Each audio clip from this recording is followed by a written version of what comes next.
একজন খুনি হাসিনা রাত তিনটার পরে উনি তাহাজ্জুদের জন্য জাগেন।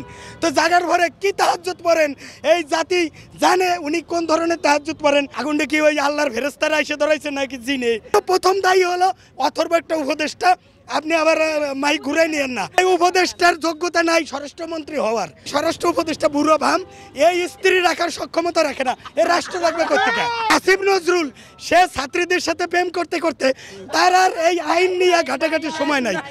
জি ম্যাডাম, অঙ্ক খুব সহজ। আমি এটা আপনি হয়তো আমাকে পছন্দ করবেন না সাক্ষাৎকার নিতে।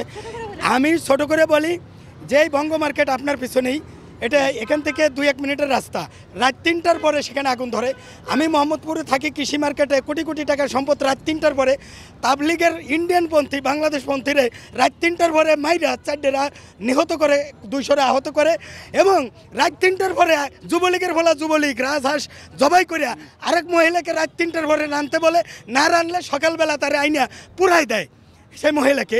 এবং রাত 3টার পরে কিন্তু 7 জন খুন হয় জাহাজে, সবই রাত 3 পরে।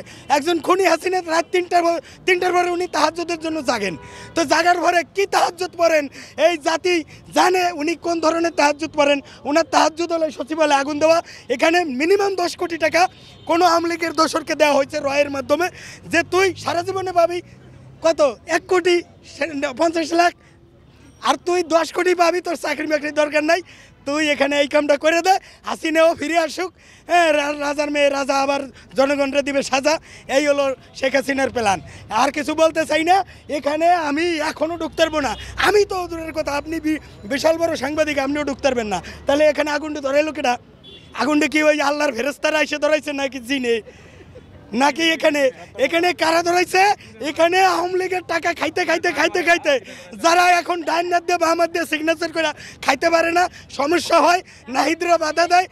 এখন এই জন্য প্রথম দায়ী হলো অথর্ব একটা উপদেষ্টা। আপনি আবার মাইক ঘুরাই নিয়েন না। এই উপদেষ্টার যোগ্যতা নাই স্বরাষ্ট্রমন্ত্রী হওয়ার, উপদেষ্টা হওয়ার। আমাকে যদি স্বরাষ্ট্র উপদেষ্টা করা হয়, আমি 3 দিনে বাংলাদেশকে দেখাই দেব যে কাকে বলে উপদেষ্টা, স্বরাষ্ট্র উপদেষ্টা। আমি বলি এই স্বরাষ্ট্র উপদেষ্টা বুড়ো ভাম, এই স্ত্রী রাখার সক্ষমতা রাখে না। এ রাষ্ট্র রাখবে কোথেকে? এই উপদেষ্টা ডক্টর ইউনূস ঠিক আছে, এই উপদেষ্টা। আর আসিফ নজরুল সে ছাত্রীদের সাথে প্রেম করতে করতে তার আর এই আইন নিয়ে ঘাটাঘাটির সময় নাই।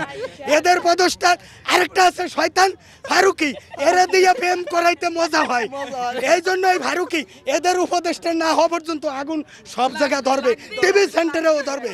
আমি প্রতিবাদ জানাই, এই উপদেষ্টাদের পদত্যাগ চাই, নতুন উপদেষ্টা করা হোক এবং এখানে জুলাই যোদ্ধাদেরকে দিয়ে তদন্ত কমিশন করা হোক।